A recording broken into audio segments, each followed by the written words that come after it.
Welcome to Now to Play Games. I am one of your hosts, John, and with me is the man who deleted all of his Spotify playlists.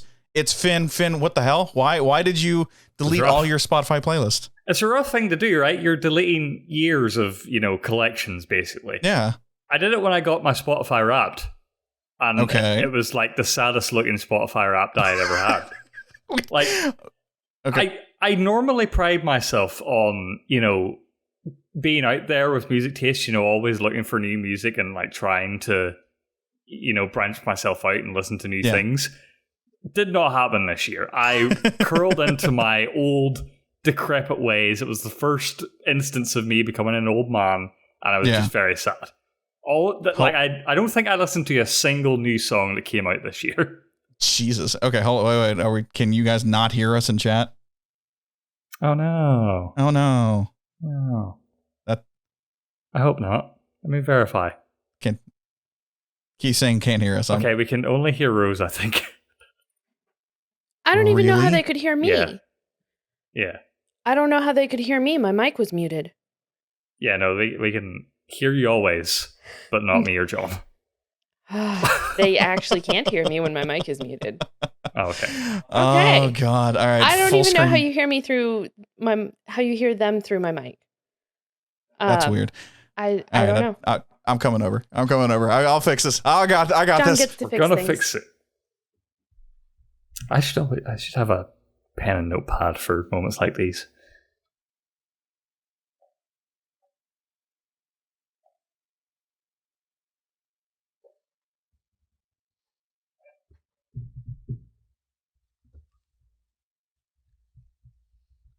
I figure I can give you a face to look at. I don't know. Wow, John has his headphones turned up really loud. Mm-hmm. That's what I am finding out. Fixed it. Nice. Oh, John fixed it. Going back to my hole now. I bet it was because if I never said anything about the music, I bet it would have worked smoothly. Yeah. I mentioned if you were here immediately when the stream started, there was no music in the pre-roll, and then there was music. But I bet that was something to do with it. Okay, well, that was fun. It probably... Okay, so I think what I did is I set everything up, but I forget to do the one thing, is I don't turn on Rose's board, and then when it turns on, it doesn't like trigger all the effects of what it needs to do, like one by one. So when I tested it, everything worked, and then my board was on. No. When I was testing it, it wasn't on. That's all. So I gotta change how things get tested. That's all. No big deal. Look, that one was easy comparative to not having a camera. Not anything. Compared to my mute button is not working now. Oh God. What is that? How does a button not work? It's an electronic button. Oh, okay. Man. Okay. I see. Okay. Well, I'll fix that later then. So, hi. Hey, welcome to Now to Play Games. We'll do a fresh do-over. We'll do a fresh do-over. Let me shut my door so I don't get picked up on Rose's. That's a good point. I'll shut my door. Excellent Stay point. there. John, just stay there. A little extra pre-show for the live viewers is what we like to offer here at Now to Play Games. Bam. There we go. All right, we'll do it that way. Doors are shut. Doors are shut. We're good. We're in two different rooms. It happens, guys. This is what making content is about when you live at home and do all this crap. Welcome to Now to Play Games. I am one of your hosts, John, and with me is the man who has deleted every single one of his playlists on Spotify because he didn't listen to anything else in 2021. It is Finn. Yeah. Recap that people, bad boy real fast. The viewers who didn't know that this is the second time we tried this podcast. Basically, I pulled the trigger. I did the thing I didn't think I was strong enough to do, which was I deleted all of my Spotify playlists. Because I got my 2021 Wrapped, which I always love. And I normally pride myself on, branching out with musical tastes, listening to new things, soaking up different ranges, choices, styles of music. This year, I just reclused into myself, and I don't think I listened to a single new song this year, and it was sad. How many playlists was it? 10? 10? Ooh, right? Okay, all right. Yeah, there was a lot. There was like different... I organized my playlist by different purposes, so like workout and high energy and things like that. Yeah. But yeah, I just realized that, I was just going into the same thing over and over again. So I was like, clean slate. Those songs, if I need to listen to them, I'll know what to look for. if I want to listen to, but like my top song this year was Runaround by Blues Traveler. It's my number one listen to song this year. I mean, look, let's be honest. That's a great song, though. Excellent song. No right for it to be the top of the 2021. No, and yeah, my top artist was the Beatles, because I've been in the Beatles phase. Yeah. Mine, shockingly, was same as last year. Mine was Raleigh Ritchie, same song too. So I followed the logic.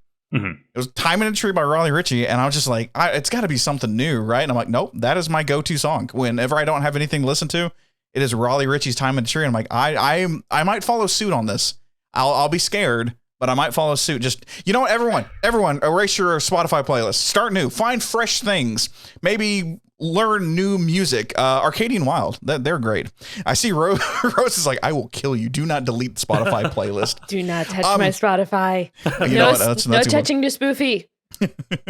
We have actually late breaking news right now before we came online. Guess what, everybody? If you all you Fortnite kiddos and doing the dabs and the flosses and all that stuff that's too young for me, The Rock, Dwayne "The Rock" Johnson is now in Fortnite. Oh my! I hope we have the image pulled up, because it's a really great image. You see The Rock in this little Fortnite armor. She's giving me face. She is giving you crap right now. Rose has got it. Look at that. We have The Rock. We have the people's eyebrow. So what's the guy's name? The Fortnite icon. It's Agent Banana. I don't matter what his name is, because he's standing next to The Rock. The Rock is in Fortnite. The people said it would happen. The people's champion has arrived. I might get into Fortnite now. Agent Banana? There is an Agent Banana. I do know that much. Jonesy? Is his name Jonesy? Okay. Look, Bookie was in there. Bookie knows things. That's fine. We don't question Bookie. From the Out of Dare. That's the first time I've ever done that, and it worked flawlessly. Look, I'll be honest. We can do it now to play games when it comes to Fortnite. It's free. I used to play it. I'm down. I'll do it. Did you really? I did not know you used to play Fortnite. This is a revelation. Yeah. For like a week. We'll get into it. I know we'll get into it, actually. I think it's on a list somewhere, and we'll get into that list. But yeah, The Rock is in Fortnite. Right now, the actual Season 2 is ending. Season 3 is about to start. I'll fully admit, I think that is one of the coolest things that Epic does, is just make this big collective concept, bringing it in. Your world is about to get flipped upside down. We're going to start new, and I fully respect it. I've sat and watched a little bit of Season 1 ending, because it's just so... It's weird, but I like it. It's like it's an end and then starting new, and I dig it. So I know they're live right now as we're recording this podcast. That's great. Finn, I got a quick question for you real fast. If I said Sneak King to you, what's the first thing that pops into your mind? The classic and underrated Burger King video game for the Xbox 360. Have you actually played Sneak King? I've not played it because I did not own an Xbox 360, but I'm familiar with this game and how creepy it is. It is very, very creepy. I'll be honest. I thought we owned it. Oh, really? I went digging through our collection, and I was like, don't we own this game? And I couldn't find it. But here's why I bring this up. Let's start something small, something nice. I'm Kotaku. I got this article from Kotaku. Leroy, the human Tackboard Patterson, a pro wrestler from Freak Show Wrestling, plans to own as many copies of Sneak King as possible. Over the weekend, the pro wrestler, who have many seen diving into a pile of thumbtacks on national television, posted a photo of his Sneak King collection on Reddit. At 2,706 copies, he's quite far from catching them all, while still possessing far more Sneak Kings than anyone should. In the article, Mr. Patterson says his collection began with one copy of each of the 3 Burger King games. Then he stumbled upon 50 copies of Sneak King at a thrift store. With 51 copies to his name, he started collecting Sneak King in earnest as a joke. At around 200 copies, he started a YouTube channel with his friend and fellow wrestler Bobby Ramos, dedicated to chronicling the collection process. In the second episode, the pair rendezvoused with a private collector in California, where they purchased 1,000 copies of the game, while they somehow fit it all in Leroy's tiny car. If you ask Leroy Patterson why he's doing this is his stock answer. If they are worth something to someday, we're rich. If they're worth nothing, it's a funny story and a journey. You know what? Here's to you. Isn't he increasing the value by lowering the supply worldwide. Yes, he is. He is making a real life NFT. Yeah. That's what he's doing.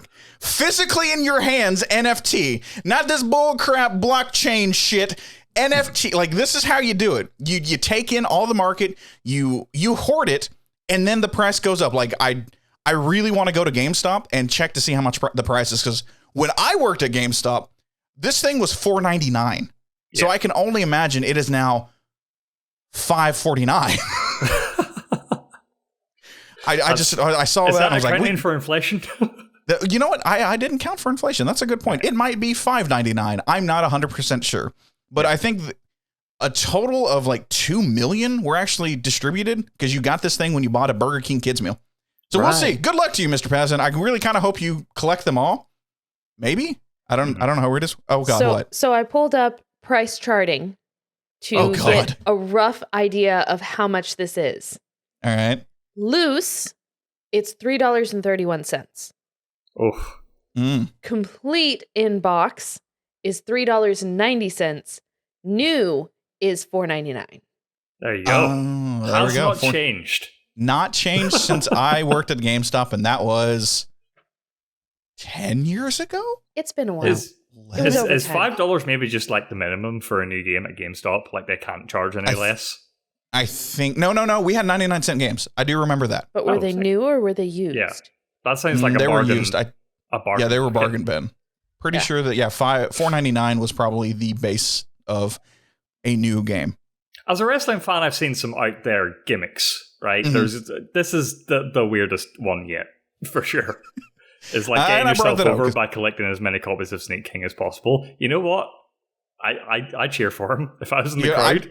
I would too. That's cool. I dig it. I brought that up because I know you're a wrestling fan. And I was like, do you even know this dude? I don't. I'm not familiar with Freak Show Wrestling. I'm familiar with their sort of reputation as like an old school sort of ECW, like lots of weapons and blood kind of wrestling promotion. He's called Leroy the Human Tack Board Patterson. So he puts a lot of nails in himself, or like gets thrown into a lot of nails, I imagine. But yeah, maybe I'll need to start following this. That's a scene from Saw 2, my friend, and I am out. Yeah. No thanks. No thanks on that one. With that, welcome to Now to Play Games, your weekly news dump about all the video game news you need to know about. We do this live every Saturday at 4 p.m. Central, 10 p.m. British, here on twitch.tv/Now to Play Games. If you can't hang out with us live, no worries. We got you covered. Just search Now to Play Games over on YouTube to find all the Now to Play videos you need. Now to Play Games, this podcast, our monthly Playdate podcast, reactions, and more is right there for your viewing pleasure. While you're there, go ahead and subscribe. Ring that bell so you know when another video comes out just for you. If you're listening to us on your favorite podcast service, go ahead and follow and give us a review. Tell your friends to follow Now to Play Games wherever they listen to podcasts. Last but not least, we've ramped up our social media stuff. That's right. We got to be cool. And if you want to be cool, go follow Now to Play Games over on Twitter and Instagram at Now to Play Games. Got a little housekeeping for you because it is a busy weekend and week for Now to Play Games. All of us here. December's episode of Playdate is dropping this Monday, December 6th. Most likely. This episode has Finn, Keith, and myself diving into the bests of the year. Yes, that is plural. We talk about games, we talk about movies, we talk about music, anime, all that fun stuff. Keith decides to go off on Shin Megami Tensei 5 and how we are all spoiled by the PlayStation 5. It was a fun episode to record. So please, when that drops, go give it a like, follow, listen to it all over the place. Find Playdate on your podcasting service as well. That's a completely different podcast that we do. Follow that. Right after NTPG, this podcast, we're going to be recording our Now to Play Games Game of the Year Battle Royale. Super spectacular. It is going to be a wild knockout, drag-out fight between all of us here at Now to Play Games. 6 games are going in. 1 game's coming out to claim the first ever NTPG Game of the Year.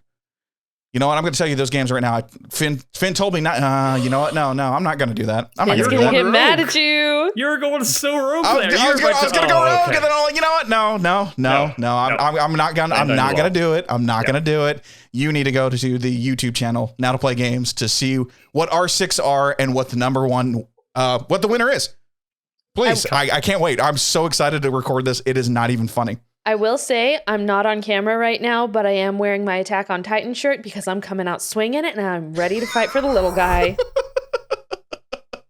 This is going to be something to spectate. Oh, if you God. ever want to see all of us again, John, I hate the way you've coined it as a battle royale, but you're totally right. It because is it's exactly that format. There will be 6 games. Our list of nominations, which we have right now going into this, we will whittle those down one by one. So every step of the process is going to be killing a great game off the list, so that one may reign supreme. And I'm gonna say this again when we're recording because I feel like it needs reminded. Criticizing the game is not the same as criticizing the person. yes. But for the love of God, this is going to be just carnage. But it's going to be something to watch. We are all friends here. Everything we say at each other is all in tongue in cheek. Nothing we will say is means to be hurtful. But we're going to go after the throat. Let's be absolutely honest. Yeah, but all your nominations are going down. Just no, screw you. I know exactly what I'm going after. Yeah. And remember, I might have a card up my sleeve. You don't know. What does that mean? I made the rules and I don't know what that means. Exactly. John, I'm your a wild sleeves, card, baby. John, your sleeves are not long enough to hide cards. Don't lie. Look, I'll go put on long sleeves. I'll do it. It's gonna be a sight I'll do to see. it. I don't get. Wait, let me get in the shot. You can't see me at my sleeve. There we go. We'll do it that way. You're good. Thank you. You're good. You're good. Thank you. We're saying, you know what? Just iterating. We'll not be live tonight with the Game of the Year stuff. That is going to be a pre-recorded video that will release, probably premiere on YouTube between Monday and Jeff Keighley's The Game Awards, which we will be doing on Thursday. So in that window, more details on that later. But yeah. Hey, speaking of the Game Awards, we are official co-streamers of the Game Awards. So come join us here again on twitch.tv/nowtoplaygames on Thursday, the 9th, starting at 6 p.m. Central, 12 a.m. British. Did I do that right? I think I did the math right on that one. Yep. Yeah, cool. We're actually going to be doing games. We're going to react to everything. It's going to be a whole party. So come hang out with us. Who's going to take the top spot? What games are going to be announced? What is Jeff Keighley hiding? You know what? Join us to find out. It's going to be a great time. It's going to be me, Rose, Tim. Nope, Tim is out. Tim's out on this one, unfortunately. It sucks. We really going to miss Tim. Finn and Keith. Yes, sir. You're holding your hand up. Hi, Finn Campbell, official co-streamer of the Game Awards, Now to Play Games. Just wanted to ask, how many of the Game of the Year nominees have you now completed, John? I have completed 5. Oh, like full on completed or just played? Just played. You know what? Just played. Played. I have played 5 of the 6 nominees. I'm missing Psychonauts, and God willing, depending on how school goes, I might try and jump into that tomorrow. Yeah, you finished RE Village last night. I started Psychonauts 2 a few days ago, and yeah, Psychonauts 2 is wonderful. It seems like you really enjoyed RE Village. So even among us, that's going to be a tough call. And not to spoil anything, but the Game Awards nominees and our Game of the Year nominees are maybe slightly different. So it's going to be fighting a battle on 2 different fronts. It's going to be interesting. It's going to be fun. Week of games discussion happening, and it starts right now. Exactly. With all that taken care of, it's time to load up the news. We have 5 stories, including Take-Two really wants to protect the words take and two in a row, like that, from everyone. And oh God, we have more Activision stuff.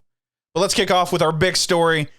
PlayStation Game Pass is a thing, and it is coming soonish.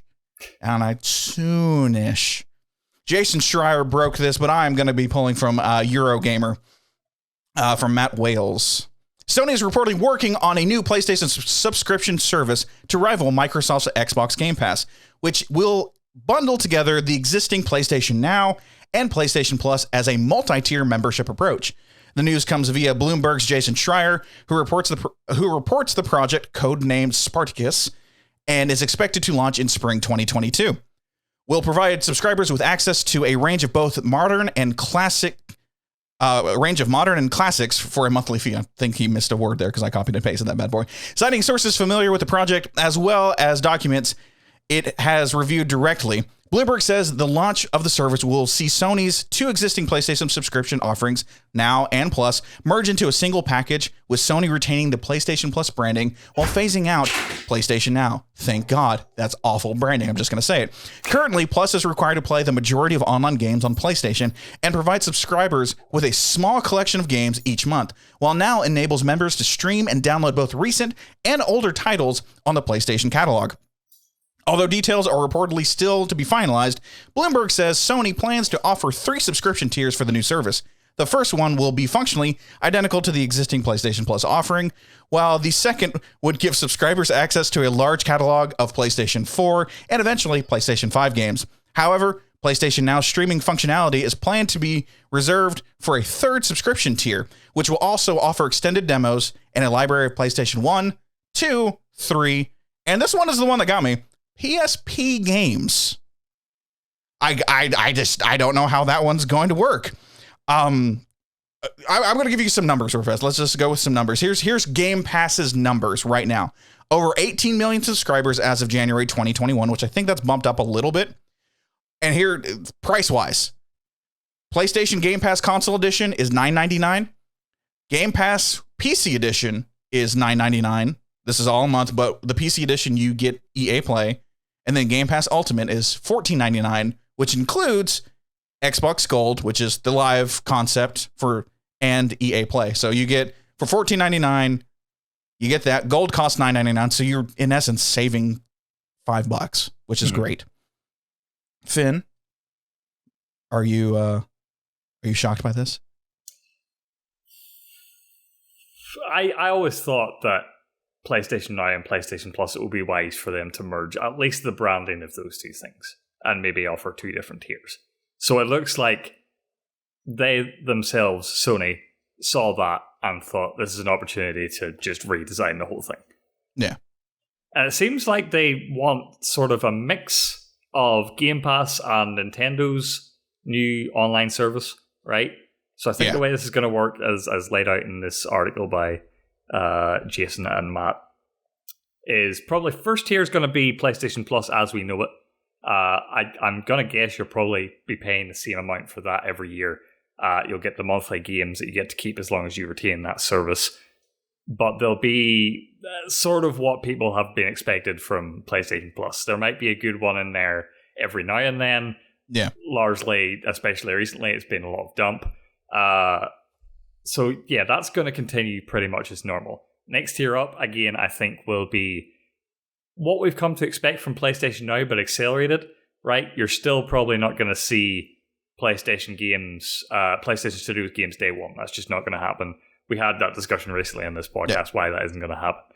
And the third tier seems to be the classic tier, right? For the diehard fans who are willing to pay the most, as evidenced by, Nintendo, that, yeah, if you want this back catalog, library, emulation stuff, you want to play Klonoa, you want to play...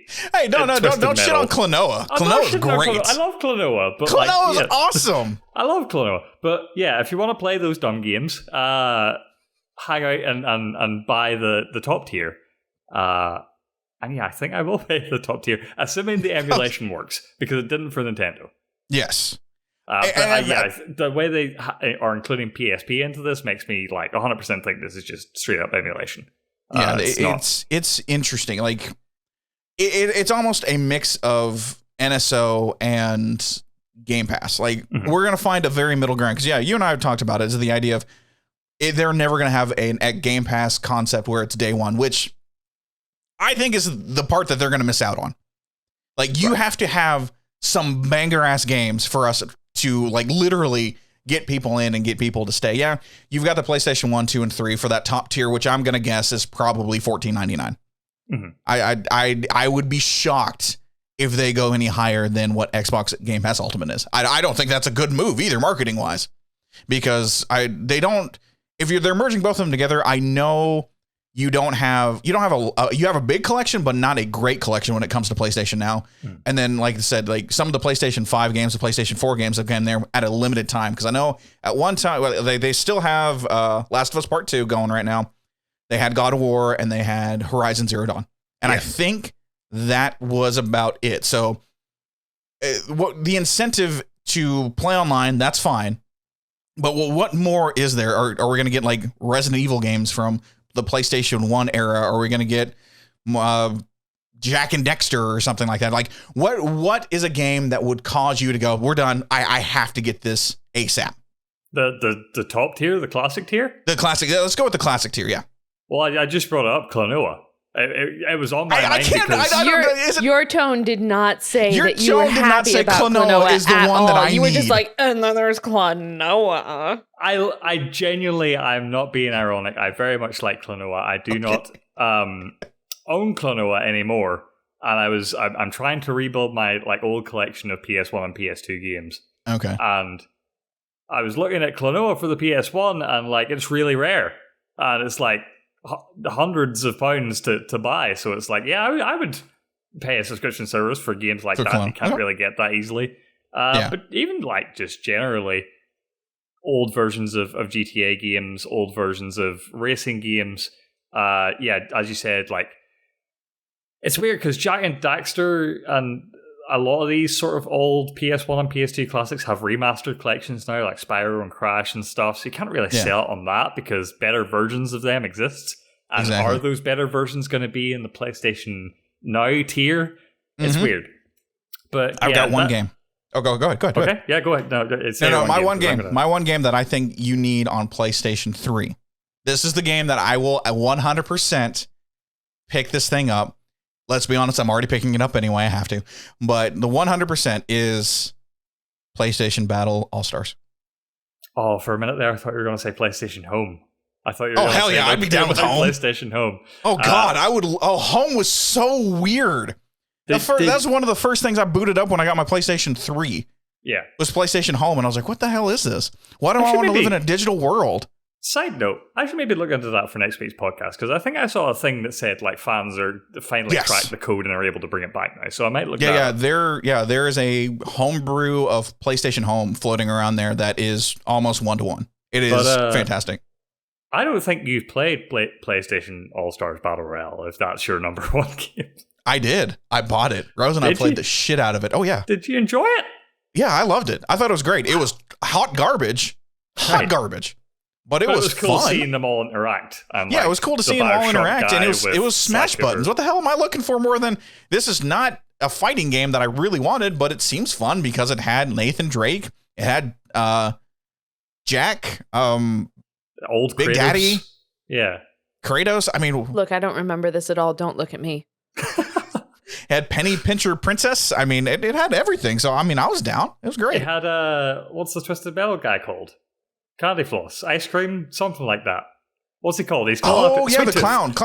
I got there. Yeah. Oh, yeah, they did have that. I forgot about that one. Yeah. I enjoyed it. Was it great? Did I play it for like 4 hours and call it a day? Yes.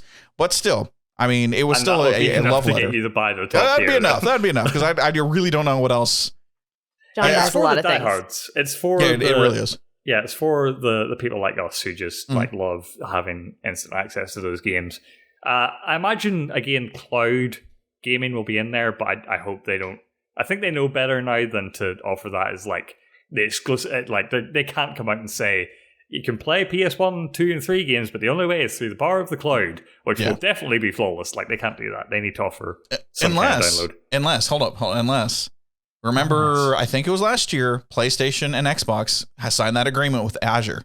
Yeah, you can only make it so good, though. Like, even Xbox Cloud isn't good enough say... I 100% agree, but really think about this for a second. How funny would that be is maybe the PlayStation 3 games, because those are the hardest ones to actually kind of figure out. The PlayStation 3 games are running on Microsoft Azure, which is running on just a shit ton of Xbox Series X's. So for you to play your PlayStation 3 games, you have to go to the cloud service of Microsoft, which is ran by Xbox Series X's.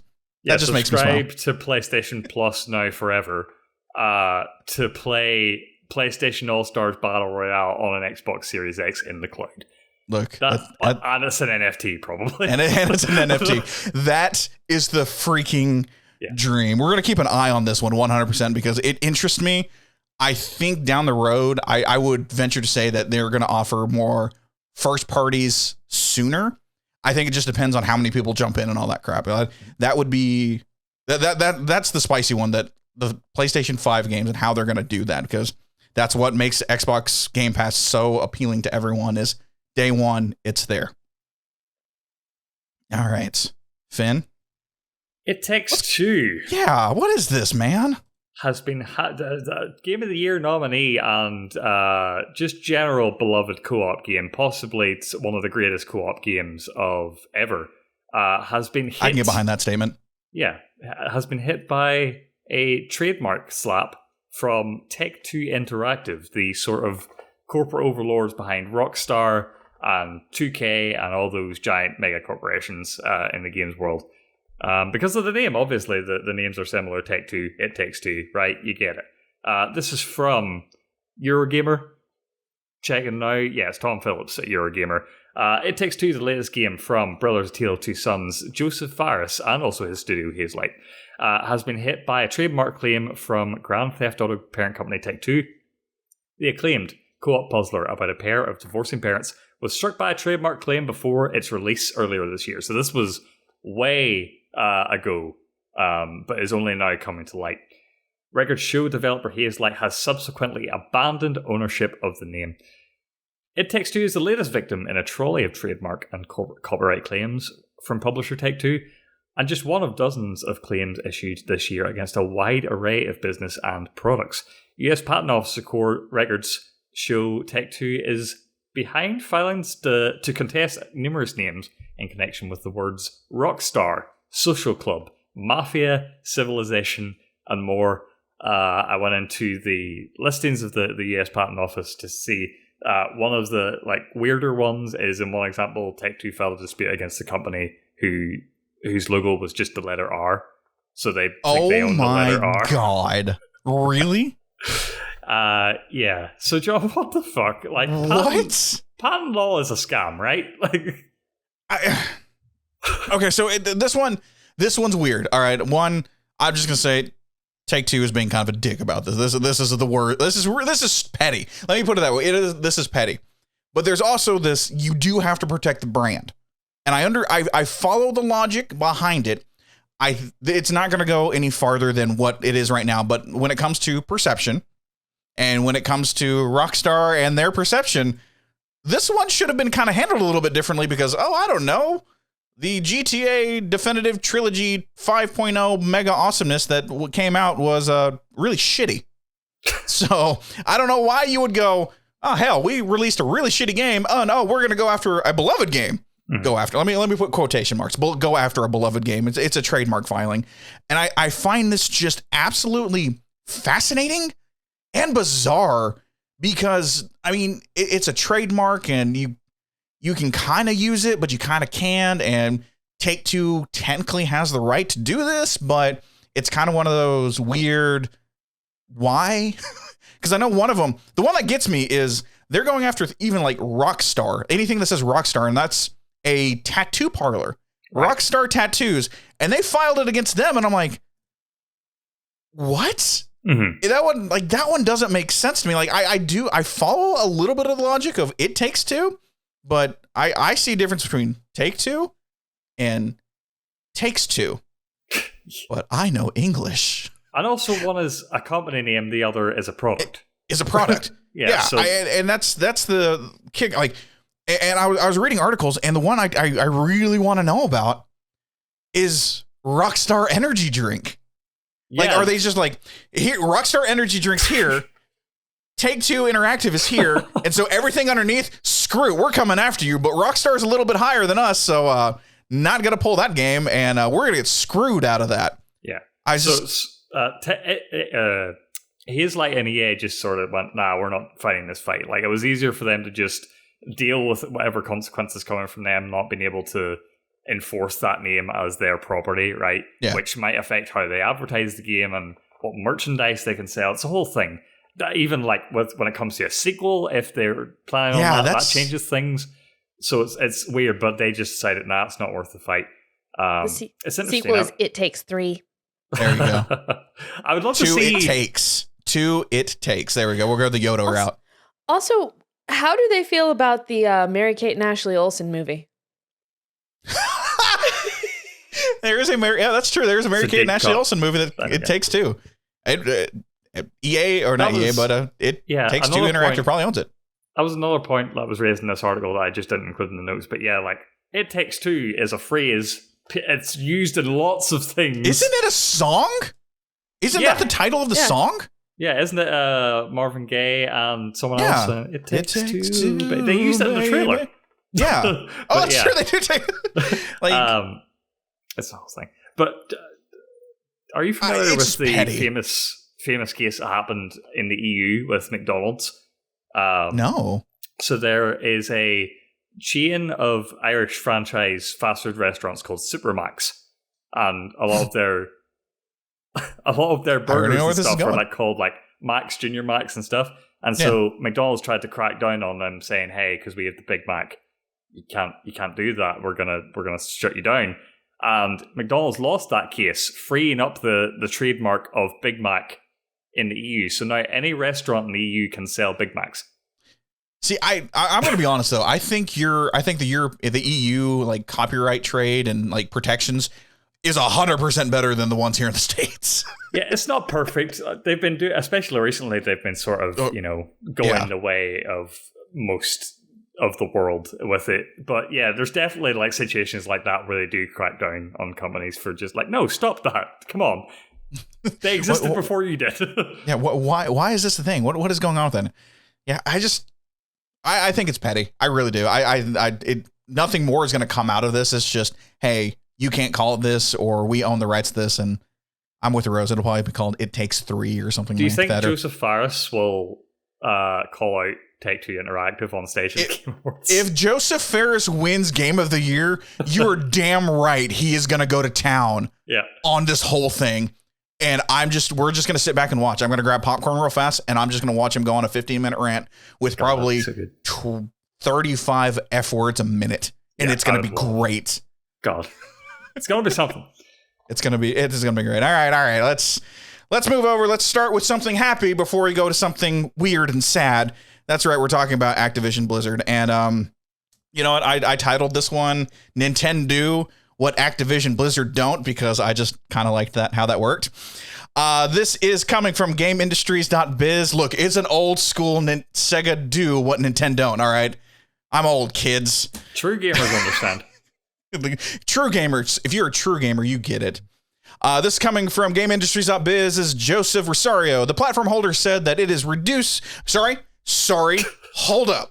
I almost slipped. Not even close. Whoo, let me let's rewind that bad boy for a second. Give me a second. John, you're good? You're good? Yeah, you got it. Take a sip of my tea. Shut up, Rose. I just went in to see what the quote was. All right. This is coming from GameIndustries.biz. Joseph Rosario, we're starting all over. The platform holder said that it is recruiting women and creating an environment in which women can build successful careers. However, Nintendo added it doesn't have specific targets for the appointments of women or foreign nationals to its management ranks.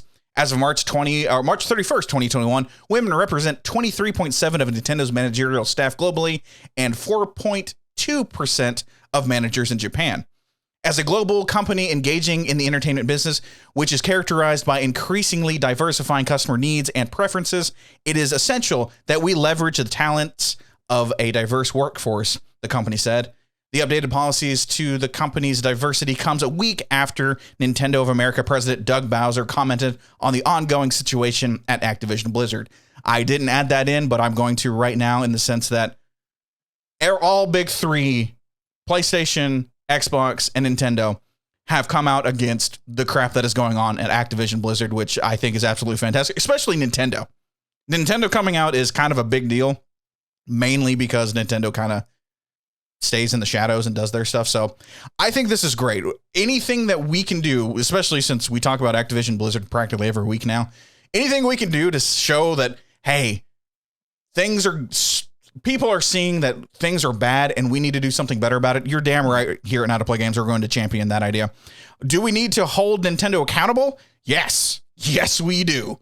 But if they're going to put it out there, they've got to do money where their mouth is. And I would hope that they will. Time will tell, especially since they didn't really give us like what they're increasing and how they're going to increase it and the timeline of that, of the increasing women in the workforce and stuff like that. So time will tell on that one, but we do want to make sure Nintendo does that, because that's just a good thing.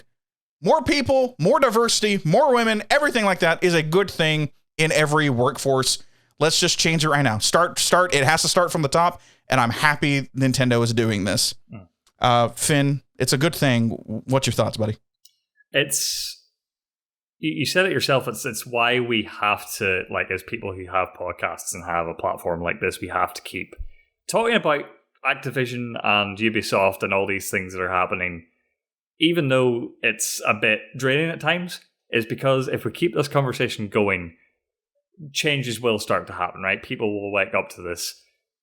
And yeah, if we keep, we can slam Activision for dumb shit they do, and they do dumb shit all the time, but we also need to, champion some things that are good and like who is exemplary and who is leading the charge when it comes to this stuff. Like you said, Nintendo need to be held accountable. There's, that it mentions here, they don't have specific targets about appointment. It's just a general initiative for them. And it's like, it's hard to nail down specifics when it comes to this kind of stuff. You don't want to put a number on it always, but because they don't have a number on it, it's hard to show if they've come short or, again, it's a bit harder to hold them accountable or hold them to a standard if they don't set one that's too specific. So it'll be a thing we keep having to have a conversation about. And yeah, as you mentioned, the big three, PlayStation, Xbox, and Nintendo do have a big influence in this industry, and it's up to them to be leaders and to implement policies that can be the standard for the whole industry. Well said. Well said. Excuse me. Sorry. All right. We got the good thing out. We got the good thing out. Yep. Let's just jump into. Mm-hmm. Speaking of keeping the Activision conversation rolling. Yeah. So Call of Duty made $3 billion in 2020.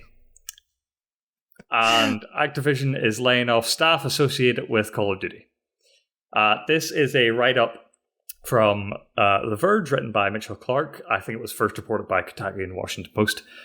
One of the studios responsible for Call of Duty's success in laying off QA testers that are reportedly earning $17 an hour for their work on the franchise, Activision Blizzard said, brought in $3 billion in 2020. Raven Software, known for its work on Call of Duty Black Ops, Cold War, and COD Warzone, has now laid off a third of its contract QA testers, according to reports by Kotaku and the Washington Post. This was sort of emerged from a tweet thread by Austin O'Brien, who is the Associate Community Manager at Raven Software. He says, "I'm gutted right now. My friends in QA at Raven were promised for months that Activision was working towards a pay restructure to increase their wages. Today, one by one, valuable members of the team were called into meetings and told they were being let go. These people were asked to relocate to Madison, Wisconsin to work here. Now they are out of a job on January 28th. Our QA team does incredible work, but this will not only increase their workload, but crush morale. If any industry friends have open positions, please share them. If it isn't clear, this is bullshit." This is, again, Austin O'Brien. "It's unfair to these people to string them along, promising something better, and then let them go. I am infuriated right now." Also, a better Activision Blizzard, ABK, they came out on their Twitter thread. You may know them from, again, stories we've been covering last week. They're pushing for reforms at Activision Blizzard and generally speaking out against harassment and employee, abuse in all forms. They said, "We watched in shock today as our peers at Raven Software lost their employment in real time with all our efforts to improve the lives of our contractors. This is a great win for all of us and an incredible break of trust that the company has asked us for. No, we stand with you. Many of the employees relocated for this work," again reiterating that, placing them in financial and housing crisis in an area with limited options in the industry. There's actually a quote from one of the QA testers that did get laid off on Friday. This is from Evan Avillanosa.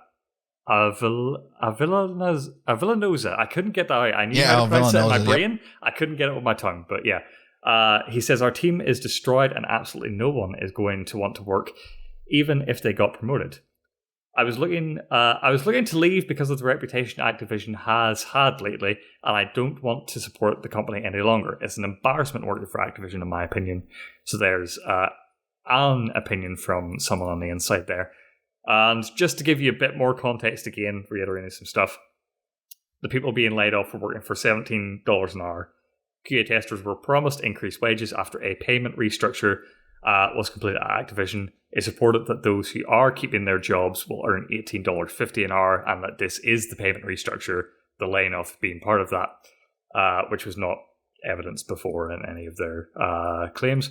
At least 12 employees, approximately one-third of the QA team at Raven, has been laid off as part of the restructuring, with more to come potentially. Again, this is an ongoing situation. I think the last date that they've listed for people to be called in for their one-on-ones is December 8th, so it's possible more will be laid off after the weekend.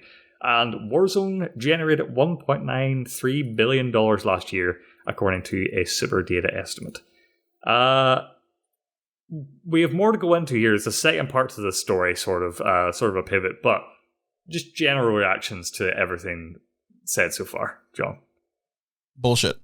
Absolute bullshit. You make $3 billion and you have a QA team of 36 people making $17 an hour. And then you decide to cut third of them, which is that 12. And what? For what? Just to save your bottom line that let me do the math. That's 12 times, let's say, we're going to say 40. We know it's not 40, but we're going to say 40 hours. Mm-hmm. Times $17. $8,160 a week is what you're paying. Mm-hmm. That's $600,000 for the year, roughly. Thank you very much. $600,000.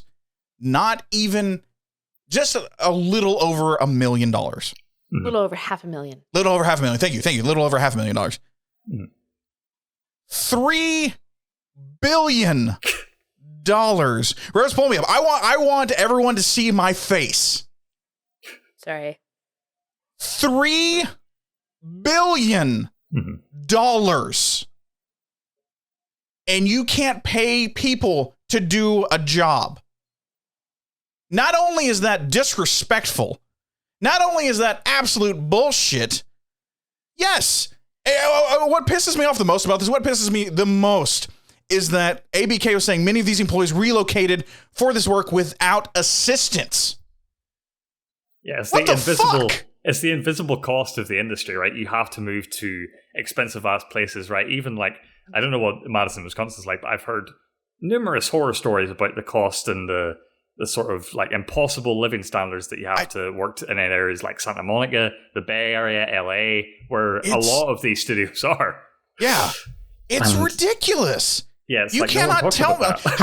We know how much Bobby Kotick was making. How much was that board making? Millions upon millions. And they still had shit left over from $3 billion.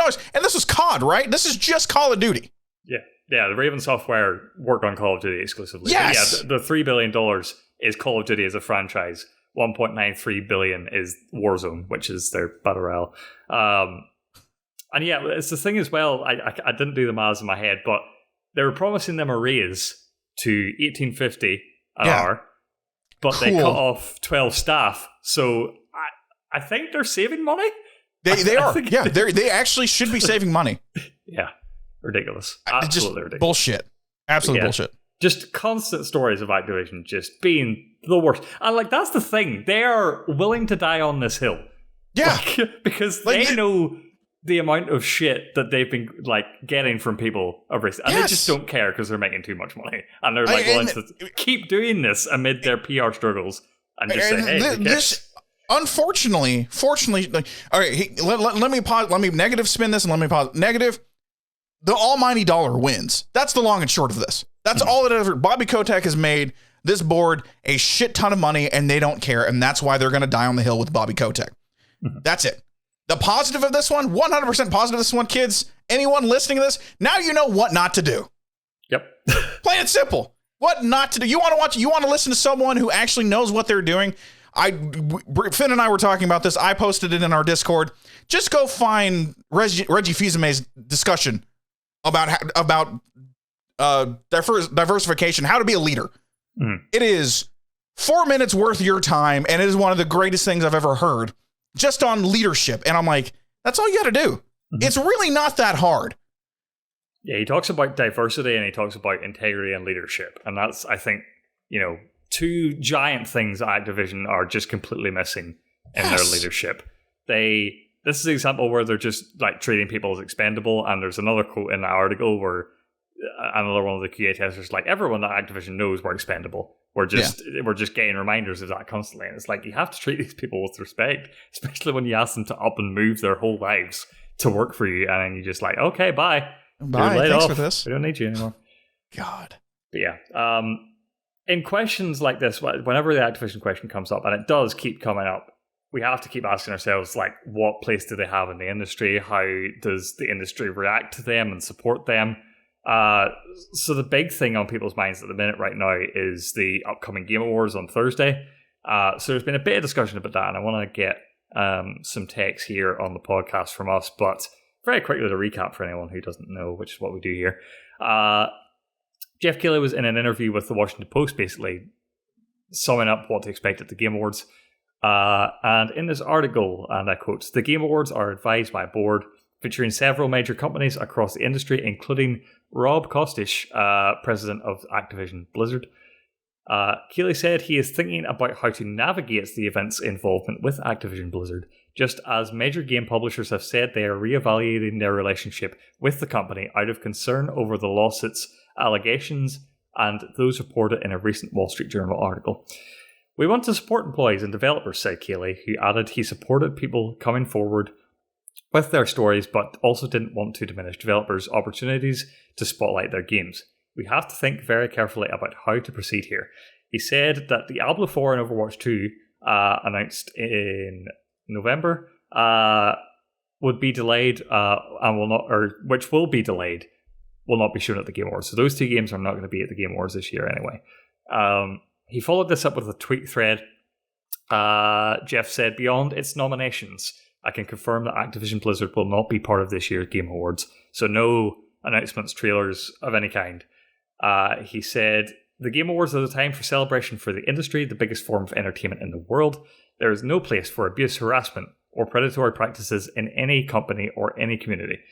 I also realize that we have a big platform which can accelerate and inspire change. We are committed to that, but we all need to work together to build a better and more inclusive environment so everyone feels safe. To build the world's best games, all of us are accountable to this standard, incredible games and the talented developers who build them, and who we want to celebrate. See you on Thursday." So yeah, I just thought this was an interesting discussion to have. We talk about Keighley a lot on this podcast. We praise the Game Awards and his efforts generally. But yeah, how involved should Activision Blizzard be in the Game Awards this year? Like, what should their role be? Because go ahead. Sorry. No, I was just because he mentioned there, like, his Jeff's thoughts on the matter is sort of inspired by what we've been reporting on recently, which is the likes of PlayStation, Nintendo, Activision. I think, did Valve come out and speak out against Activision? I don't think they did in the end. I don't think Valve's the. But yeah, I don't want to call it holdout, but Valve's the last one. Yeah, the industry reacting to Activision and saying, "Hey, this, and this, we're calling you out." And it's one of those things where people were saying to them, like, "Hey, maybe delist their games, do all this other stuff, like have some tangible impacts on this stuff." Jeff here is clearly very much making a statement that, hey, he doesn't support what Activision are doing. There's not going to be any, like trailers or announcements or any peripheral Activision stuff other than the awards themselves shown. Yeah. But whether that was going to be there anyway with the delays of Overwatch and Diablo 4 is questionable. Like, were Blizzard going to be here That's anyway? Exactly what I was about to say. I'm like, all right, cool. Did you have anything that was coming out, Activision Blizzard? I mean, Blizzard has nothing. And then Activision could have, I mean, at least on the publishing side, obviously Activision is a publisher, but on that side, that's the only thing they could probably have. But yeah, part of me, this is a weird area. This is a weird area because part of me is like, you know what? I know hitting it where it hurts is a money, being delisted from Steam, being delisted from all the other platforms is really what's going to push the change. So what good would it do if they're like, all right, we're not going to get anything from the Game Awards? I should have looked it up too. Like, what are they nominated for?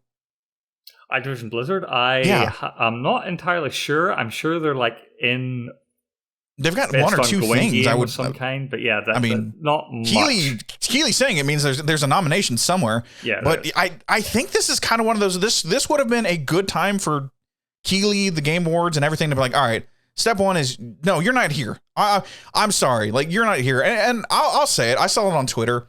Keely talking out against Konami when Kojima couldn't show up. But now we're not talking about Activision Blizzard. I mean, he said it, but he didn't. Mm-hmm. He said it in a very neutral, I've got to keep the lines clean concept, which I follow the logic, but you stuck your neck out for Kojima against Konami. And this is a lot worse. Yeah, like, that's not even comparable. Thing. That's like one of the two big things I think he could reasonably do is... And again, there's no indication that, well, like it's hard to sort of understand from that tweet thread, but he might still come out and say something. But I think either way, he should come out and say something because, again, as you mentioned, he set a precedent with Konami and Kojima. So, like, he's definitely made a precedent for that in the Game Awards, that they are willing to use their platform to speak out against injustice in the industry. And this is a blatant example of that, and not just Activision, Ubisoft as well. It was again. Where the hell is all the Ubisoft crap that we should be throwing at shade? Yeah, again, like to bring that up any chance possible, but it looks like Activision is nominated Call of Duty Warzone for best ongoing, and Call of Duty for best esports game presented by Grubhub. By the way, wonder how much nominations it would have got without QA. But. The thing as well is, like, yeah, he could speak out against them, but in terms of tangible change, again, even then just like a look for the Game Awards, having Activision's president on the advisory board is not a good look. No, it's not. I don't know exactly what role the advisory board have. They're not the jury that like decides the nominees and like who, like, they tally a percentage of like the awards and stuff. This is a whole different thing. This is to do with the planning of the actual show. Yeah. So I don't know, but yeah, like remove that person until they. Yeah, they don't need to be there. They help guide and advance the mission of the Game Awards, so they're helping to shape the mission of the Game Awards, which could be an issue. From that point of view, that perspective, that's not a good look. Yeah, that perception does not fit with Jeff Keighley and his championing everything. Yeah, like the Game Awards is a platform where we celebrate games, and he's got tons of eyes on him. So it is a perfect place to make a statement. It's great celebrating games and developers and stuff, and like showcasing those things. And again, like a lot of people are calling for like all of Activision Blizzard's nominations for the Game Awards to be removed, and I'm not sure I agree with that because again, it comes back to people Activision who worked Blizzard. On that stuff. Yeah, there's people who worked on that stuff. You want their work to be showed off, and that's what the Game Awards is about at the end of the day. But other things that can be done to address the real cause of the issue, which is the leadership at Activision, the culture at Activision, things like that could be done. And I hope Jeff takes the opportunity between now and Thursday to say something. Yeah, because like, and if while this is a good first step, I know he and his platform are capable of so much more. You know who is capable of doing that? Mm-hmm. Joseph Ferris. Joseph Ferris, yeah. Anything. Joseph Ferris, I just let him go off. Let him do it. But no, he spoke out against his own company. He'll speak out against anyone else. He'll do anything. I don't give a shit. It's Joseph Ferris. But yeah, it is a missed opportunity for one. I mean, again, here at we sing the praises of Jeff Keighley. We sing the praises of Phil Spencer, Doug Bowser, everyone. And this is the point. This is that flashpoint that Keighley has of like, we're celebrating games, but we have to make sure everyone can celebrate at the same way under the same conditions. And this is where he can do that and start the big ball rolling. We have the three, and their balls are rolling a little bit, but Jeff Keighley jumping in there where everyone watches all the stuff, even the mainstream, like this is a big thing. So I think this would be the time to actually use that platform for good. Yeah. Just a final word, because think about what that moment at the Game Awards years ago meant to Kojima, and how when he thought that the industry had turned against him, he saw a whole room of people wanting him to be there and wanting him to be included.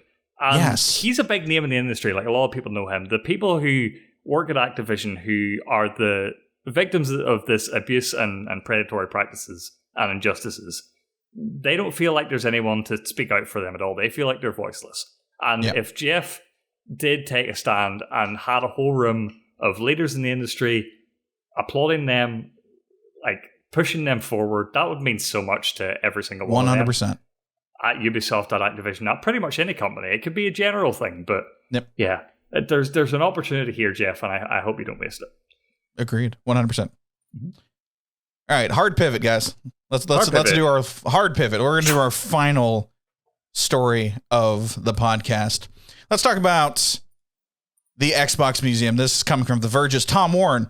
Microsoft has created an Xbox metaverse. God damn it, I said it. I'm trying to stay away from the word metaverse, but I said it. So here we go. Get away from it, John. It's here. It's gonna happen.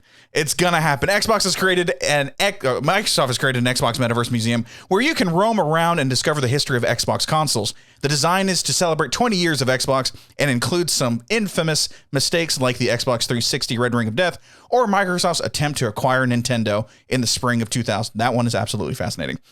As you roam through this Xbox Museum, you'll see fellow Xbox players interacting with the digital exhibits and charting the progress of the original Xbox, Xbox 360, Xbox One, and the latest Xbox Series X and S consoles. Each moment in the 20-year timeline has an associated story, usually with a video documenting the milestones. There's even a personal Xbox museum. If you've ever owned an Xbox console, you can look back at the games you've played first on certain consoles, the number of games you've played, and even when you first signed into Xbox Live. For some reason, Pac-Man was the first game I played on the Xbox 360 and apparently first signed into Xbox Live 18 years ago from Tom Warren. You can explore a total of 132 moments in Xbox history throughout the Metaverse Museum and can navigate around using WASD on a keyboard. Each moment has its own link, and you can share your own anniversary museum sections with others. Okay. What you're watching right now is mine. I logged in. Rose is walking around the metaverse right now. It is actually very, very cool. You can start out on the actual Xbox. Like it says start here, and you start with the original OG Xbox. And you go through these little points in time. And it is very, very cool. Very, very interesting. And they show there's The Rock. There are Fortnite's The Rock is right there when they first showed off the Xbox. And you just kind of go through each individual one. Every console has its own little things, and you keep on moving on and up through the 360, the One, and now the Series. But the actual coolest thing is going to your own personal thing. I started Xbox. My concept of Xbox was my PlayStation 3 actually died, and I had to send it over to PlayStation in the coffin. And the apartment, Rose and I's first apartment we got together was giving us a TV, a coffee maker, or a 360. And I went with the 360. Damn. But what I did too is it was a base 360 and I wanted the Elite. So I went to Walmart saying my parents bought the damn thing. They sent me the wrong one. I'll pay the difference to get the Elite. The electronics department in Walmart was like, oh my God, we need the base model. Let's go ahead and do it. And I ended up paying like $50 extra to get the Elite. But like my first console right there I ever played was the Xbox 360. What is that? The game that we played the most was Seen It Box Office Smash. I love that game. Wow, John. Yeah. That's a hell we of a... We played it You go on new console, Seen It. All the time. So that's essentially like Buzz for the PlayStation. Yes. Yeah, it is Buzz. It's 100% Buzz, but it's for movies. And that's what we played it all the freaking time. First sign in 2008. This is incredibly cool. Again, audio people won't get the gist of this, but like there is video being shown right now. It reminds me of like Astrobot or Astro's Playroom meets Spotify Wrapped. Yeah, this is exactly what it is. Yeah. And so you're just walking around for audio listeners. You're just walking around looking at different tiles and everything, and it gives you all your stats like Spotify Wrapped and whatnot. If you want to see it, you got to find the channel. X was Tetris Effect Connected. Shout out. Yeah, I figured you'd like that one. But yeah, go to the Now to Play YouTube channel so you can see my stuff walking around. Your first achievement, drag and drop. I don't even know what that is. I couldn't tell you. Now here is where I'm ashamed of myself, and this is how I can tell I'm an adult. Most played games of the year. This year's Death's Door. Oh, yeah. Okay, you only got into that recently. Yeah, I just got back into it recently. So it's not a long game. Like Assassin's Creed Valhalla is below it. Or last year. Right? He hasn't played very much. I'm going to be honest. I haven't played my Series X as much as I thought I would. So my bad. And then Valhalla was 2019 Apex Legends, 2018 Sea of Thieves, and 2017 Rocket League. I'm sorry. I know earlier we were talking about Fortnite. I thought Fortnite, and I flipped Fortnite and Rocket League. I played a lot of that with friends of mine at work. Yeah. My most played game is Call of Duty Modern Warfare 2. Damn. And I hate myself because that's what all my friends played on when we all got 360s. And I'm pretty sure I clocked in hours-wise close to 10 days on that game. No, 100%. If there was a PlayStation 3 wrapped Call of Duty Call of Duty Modern Warfare 2 again would be my It was a great game. Like looking back on it, it's great. But my top 5 games, this one blew my mind. I thought I was gonna have like Assassin's Creed somewhere or like Red Dead. I played the hell out of Red Dead. But my top 5 games were Modern Warfare 2, Black Ops, Modern Warfare 3, and then Modern Warfare 2 is number 3. Okay, Mirror's Edge, which that one blows my mind. Like, did I really play Mirror's Edge that much? Wow. I didn't think you did. As platformer. Yeah. Interesting. That's the one that I don't understand. I'm like, I don't remember playing that game for more than like an hour. So, unless Rose was on my account playing that game. Or unless you just play all your platformers on PlayStation and Nintendo. That's true. That's a good point. It's where platformers come to play. Like, Xbox exclusive platformers like Ori. But the top 3 are shooters. So this is not by genre. And see, that's the weird part because Ori, we played on stream. I played both Ori 1 and 2, and I swear to God, I played Ori 1 more than I played Mirror's Edge. We must have just left it on Mirror's Edge or something, like left it on for a week or something. I guess so. It's just so you're one weird. Of those monsters that turns the TV off but keeps the Xbox on. I really try not to. I really try not to. So that's why I'm very shocked by this. I just looked up what your rarest achievement was. It's called Trade Secret. It's in Rocket League. Okay. Trade in 5 items of the same quality to receive an item of the next highest quality. So you rolled the dice and you got lucky. Oh, cool. What is this? Your gamer score. 31,690. I have no context of how big that is. I have no idea. This is a story that popped up, and I'm exploring. Okay, that's fine. You explore 11 of the 132 moments in Xbox. That sounds about right. Not very many. I'm not a trophy hunter. I'm not an achievement hunter. That is not me. I mean, I think the biggest thing that I find interesting is just gamer score through the years and how many games I played on the Xbox. It's increasing. Look at that. Yeah. I'm shocked that John has 527 rare achievements. Me too. What happened in 2018? Like your gamer score plummeted in 2018 and then went back up.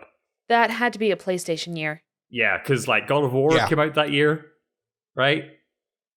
Yeah, Something but you didn't play it until I didn't play until 2019. Later. Yeah, I played God of War in 2019. Yeah, well, I wonder where you were playing. Or actually, I think it was early 2020 because that's when I got the GG app. But just the idea that this is cool. This is so cool, and I hope this keeps on like because Finn and you and I were talking before stream, and we should all be getting our PlayStation wrapped or wrap ups here soon. Yeah, which I like to see all that stuff because I'm very interested because I jumped around a lot on PlayStation games this year, especially trying to stay up with new games because we have this podcast. So I'm interested to see what we're going to see on that one. But yeah, if you have an Xbox, please jump in this, take a look at it. It is, even if you don't have to log in. That's the cool part. You can just go through time and see what it's all about. The letter to trying to buy Nintendo is amazing. And it's fun to see where Xbox started and where Xbox is right now. You know, it's out of the 3 consoles, I think I would like to see people's Nintendo wrapped the most. I think Nintendo does that too. Do they really? Yeah, I remember getting one last year. Because the Switch is handheld, and I'd like to see how people use it and how much Animal Crossing they're playing and stuff. Oh my God, I know there's people in the Couch Cabates community who probably have 1 billion hours in Animal Crossing. By the way, the Switch apparently stops counting at 99,999 hours. Somebody hit that in Animal Crossing. I played more Civ than that. No, I'm just kidding. That's baby numbers. That's baby numbers. I don't know what you're talking about. No, I feel like the Switch Wrapped, out of the three, probably speaks most to the person's soul underneath, right? There's something about it. I don't know. I feel like it would reveal the most about a person out of the three. I think that's because the Switch has the most games right now. Like, as the Xbox and the PlayStation start to get more and more games, I think that we'll start to see a lot more there. Nah, it's just Nintendo fans are weird, and they show their weirdness. I mean, not wrong on that one, actually. Yeah. Not wrong. That was cool. I enjoyed that. Yeah, that I seriously, everyone go look at that. You don't have to sign in or anything like that one. I think to wrap this one up, I think this is amazing, mainly because it feels like Xbox kind of really has their pulse on video games, and I think that really is because of Phil Spencer and all this stuff. Like what he has been doing since he got control of the Xbox team has just been good, and that's all we've been wanting. That was the huge thing I noticed. It was a bit of tooting their own horn, but like after 20 years, Xbox gets to toot their own horn. Yes. Right? They're now proud. They feel a sense of community and they're proud of what they've done over the years. And like, that's cool because PlayStation and Nintendo fans have been there for a while. And now like Xbox fans feel like they have something to celebrate, you know? Yeah. They're time in the spotlight. And it's great. And what I love about it is like, they even were like, you know what? The Red Ring of Death, it sucked. I'm sure they probably talk about, we marketed the damn Xbox One very wrong, and that's on us. So full on respect to that. That is absolutely amazing. All right. You know, we're going to call it a podcast because we got other stuff we got to record. This has been your weekly Now to Play podcast. If you're here with us live on twitch.tv/Now2PlayGames, click the follow button so you know when we go live so you can come hang out with us. If you're watching the video on the Now to Play Games YouTube channel, don't forget to subscribe for all the NTPG videos for you. All you podcast listeners out there, give us a follow and a review. It really helps. You are the absolute best. And with that, I'm John. That's Finn. Rose is running everything behind the scenes. Thank you so much for being here. We truly appreciate it. Now go play some games, and we will see you next week.